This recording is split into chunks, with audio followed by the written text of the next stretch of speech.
ہمارے نبی کا جنازہ ایسے نہیں ہوا اللہ اکبر اور پیچھے صفیں، آپ کی چارپائی کے پاس آ کر صحابہ کھڑے ہو جاتے تھے، وہ میں ابھی بتاتا ہوں۔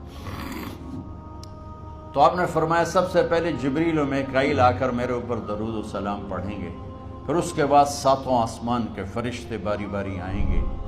جب وہ چلے جائیں گے تو پھر سب سے پہلے میرے خاندان، میرے اہل بیت کے مرد آ کر میرے اوپر سلام پڑھیں گے، پھر ان کی خواتین آ کر سلام پڑھیں گی، پھر ان کے بچے آئیں گے، پھر ان کے نوکر اور نوکرانی آئیں گی، اس کے بعد مہاجرین مکے کے قریش آئیں گے، اس کے بعد ان کی عورتیں آئیں گی، ان کے بچے آئیں گے، ان کے نوکر اور نوکرانی آئیں گی، اس کے بعد مدینہ والے آئیں گے، پھر مدینہ کی خواتین آئیں گی، پھر ان کے نوکر نوکرانی آئیں گے، اور اس کے بعد مجھے تم اللہ کے سپرد کر دینا۔ اور پھر آپ نے ایک عجب بات فرمائی جو کسی نبی نے نہیں فرمائی، فرمایا کہ میرے بعد میری آنے والی امت کو میرا سلام کہہ دینا،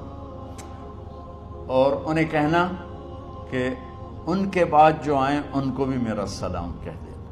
اور اس طرح میرے سلام کو قیامت تک اللہ کے نبی نے پہنچایا کہ ہر آنے والی امت، ہر آنے والی نسل، اگلی نسل کو اس نبی کا سلام پہنچائے۔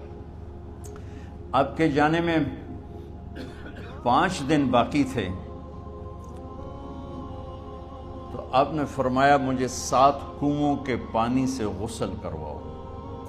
تو 7 کنوؤں سے پانی لایا گیا مشکیزوں میں بھر کے۔ تو حضرت عائشہ کے گھر میں کوئی ایسا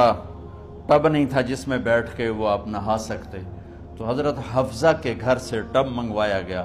آپ اس میں بیٹھے، تہمت باندھا ہوا تھا، کرتا اتارا، اور آپ پر 7 کنوؤں کا پانی ڈالا گیا، تھوڑا تھوڑا تھوڑا تھوڑا تھوڑا تھوڑا، تو اس سے بخار کی شدت کم ہوئی۔